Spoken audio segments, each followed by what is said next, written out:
When the beat drops, you know exactly what time it is. Hello and welcome into another episode of The Blitz. Every game is a playoff game from here on out, and joining me as always on the headset is my dude, David Schiele. Oh, I cannot wait. We're coming off a bye week. We're refreshed. We're ready to work. We got a great show for you today because we're talking about the bumpy week New York has had, which player needs to step up to help Tampa Bay go on a playoff run. Plus, we get a visit from an old friend on and off the field. So let's get to it. This is the 10 and 10, the 10 most important storylines you need to know before the Bucs take on the New York Giants right here on 10 Tampa Bay. The Giants are 2 and 8 with nothing to play for. Meanwhile, the Buccaneers are hoping to go on a big run, sitting at 4 and 6. Tampa Bay's on a 4-game losing streak. The Giants on a 5-game losing streak. As bad as New York's record is, they've only lost by more than a touchdown in 3 of its 8 defeats. The most notable NFL news this week centers around quarterback Daniel Jones, who not only lost his starting gig during the bye week, but was then demoted to third-string QB before eventually getting released by the Giants. Seems like an organization in complete disarray, David. Yeah, it seems like they're aiming for the tops pick in the draft. Maybe Shedeur Sanders? Maybe. But they didn't go with Drew Lock under center. They go with Tommy DeVito, a.k.a. Tommy Cutlets. As a starting quarterback against the Bucs. At number 9, let's talk about this young man. He started 6 games last year for the Giants, became a bit of a cult hero, but did not play well at all. He threw for more than 1,100 yards with an 8-3 touchdown interception ratio, but his QBR was south of 25, and he was sacked 37 times. Sterling Shepard was with the Giants last season when New York fell in love with DeVito, and he's sending a warning to his teammates entering this contest. I love Tommy, man. He's definitely an energetic guy. He's very confident, and that's the reason why I've been telling these guys, it's not somebody that we could take lightly. He's going to go out there with confidence and play his type of style of ball. Well, at number 8, let's stick with Sterling Shepard because this is a homecoming for him. Shep played 8 seasons with the Giants. It was the only organization he knew before joining the Buccaneers this season. He actually ranks 5th all-time in receptions in team history, and he would like to do something special against his former team. Entering the back half of this year for the Bucs, someone from this crop of names has to step up. Shep leads the group with 188 receiving yards, but between these 5 names, we are talking about 83 targets, 47 receptions. Now, the good news, David, someone is here to save the day. Yes, he is. At number 7, we're talking about number 13. Mike Evans is primed to return after missing the last 3 games with a hamstring injury. Evans left that Monday Night Football game against the Ravens after snagging his 100th touchdown. The future Hall of Famer only has 335 yards this season, needs 95 yards per game from here on out to hit the 1,000 meter and keep that decade-long streak alive. While Baker Mayfield is aware of this, he also knows that cannot be a driving force in these ball games. The streak, yeah, it's important to us, but he cares about winning. And so he's a huge part of this offense when he's in there. So I think that'll come naturally. But I've been in the situation where you're trying to force feed the ball to a guy, and that's not how this offense works, especially.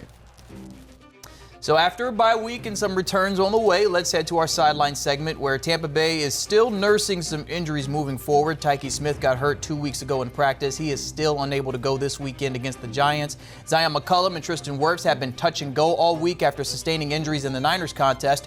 Otherwise, this is probably the best sideline report we've given in quite some time, thanks to the bye. So at number 6, as we look at the rest of the schedule for Tampa Bay, it looks like things are lining up pretty well. No, who cares, David? Look who it is, everybody. Super pessimistic Bucs fan. Haven't seen you yet this season. The bye week didn't help at all? Nothing? Bye week? We've been on bye week for more than a month now. Bye-bye. This season is over, all right? We entered this year bringing the band back together, all right? We were told this was going to be a Super Bowl caliber team, and now look at us. 4 and 6, doing the same old thing we did last year. The only difference is now we like to drag out our losses into overtime, make it more painful. I'm just wondering, why is Liam Cohen not the head coach right now, David? I'm just wondering now. I mean, come on. You got to admit, this team does fight for Todd Bowles. You know that, right? Yeah, well, can you put up your hands? Okay. Can you count the amount of wins on that hand? Yes. Yes. Now, can you count the amount of losses on that one hand? No. Stop that. Look, we have the same record as the Saints. We might have the same record as the Panthers very soon. Panthers? The Panthers. Okay, I get it. but you do realize the Bucs have the softest remaining schedule in the NFL. They've only played one team with a losing record in the first 10 games. They only got one team with a winning record the rest of the way. Come on now. All I hear is the defense stinks. That's not even close to what That's I said. what I heard. I heard what I heard. Tommy Cutlets might get Daniel Jones big-time money when he's done with us. Maybe he likes his chicken parm with Swiss cheese because we got a whole wheelbarrow of that with our defense, who has given up nearly 27 points per game, and we're nearly dead last in passing defense. Also, do we teach tackling anymore, or has that gone extinct like the Todd Bowles game plans week after week? Oh, boy. Okay, so super pessimistic Bucs fan. I understand things haven't been great, and yes, there have been problems. I'm with you on that. There have been problems, but the team will be favored in all but one game moving forward. Only 13 teams since 1990 have not made the playoffs when they win double-digit games. Still a very strong possibility for this group. The only strong possibility I see in my future is a very stiff drink watching this game on Sunday. Okay, well, you do that. Enough of you. I'm going to need you to go that way. Thank you. At number 5, let's talk to somebody who I have not had enough of. That's James Yarko for our Locked On Bucs burning question of the week. James, help our friend out here. If the Bucs are going to make a run to the playoffs, who will have to step up the most? And let's keep Baker Mayfield and Mike Evans out of this answer because that's obvious. Well, as much as I want to pick somebody on the defensive side of the ball, really, I think it's going to be the play of Bucky Irving that's going to spark this team the rest of the way. And look, Todd Bowles was asked if Bucky Irving had earned more touches, and he said that he probably has, which was a little odd, but that this was still going to be a committee. And for as much as I like Rachaad White, for as many good things as he does, Bucky Irving has been the most effective running back for this team in the run game. He has nearly 200 more rushing yards on just 16 more attempts. He's averaging almost 1.5 more yards per carry than Rachaad White is. So if the Bucs are going to keep rattling off 10, 12, 14 play scoring drives the way they were forced to without Mike Evans and Chris Godwin, then Bucky is the guy that they have to lean on. He has certainly earned more carries and more touches as a part of this offense from the way that he has played. Let's lean on the rookie in the run game so that our time of possession is keeping opposing offenses on the sideline. And that way our defense, which has not been the strength of this team, isn't forced to have to make big stops or be on the field after continuous 3 and outs. Thank you so much, James. At number 4, Jason Light is trying to run back that Super Bowl winning secondary. First is Jordan Whitehead in the offseason. Now it's Mike Edwards off of waivers. The team recently acquired the former Buck safety on waivers, and he knows this Todd Bowles system like the back of his hand. He still calls the Tampa area home and is happy to join his friends, some familiar faces, in trying to help this team and the defense turn the season around. At number 3, this rushing attack is all the way turned around. After being the worst rushing unit back-to-back years, the team is averaging 5 yards per carry through the first 10 games of the season.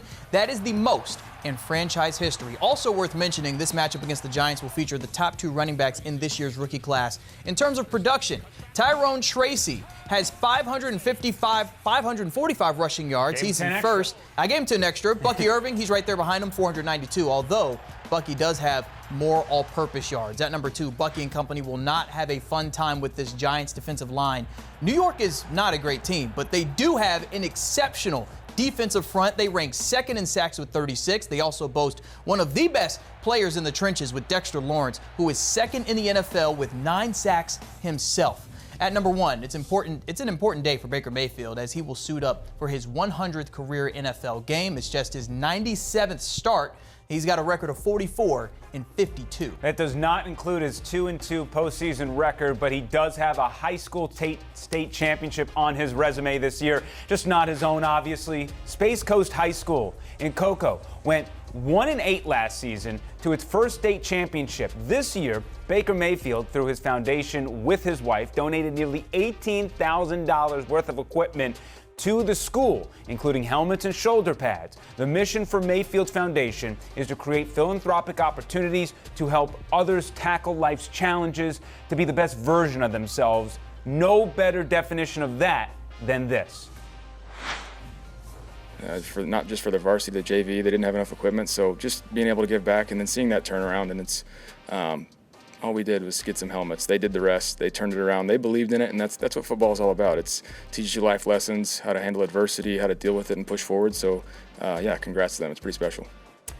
That's awesome. All right, let's head into the all-out blitz now. Let's close out the show, starting with our parlays of the week. For me, I don't see Jalen McMillan being a big part of the offense. Meanwhile, Sterling Shepard will want to have a good day back in New York. Also, I got Baker on the run a little bit, David. For me, I see Mike Evans getting to the end zone at any point. He's had a nose for it before getting hurt. I don't see Rashad getting many yards on screens, but Tommy DeVito should run around enough to get 25 yards or more. All right, we're both going over with that QB prop. As for what's cooking right here on 10 Tampa Bay, you got it. This is the only game.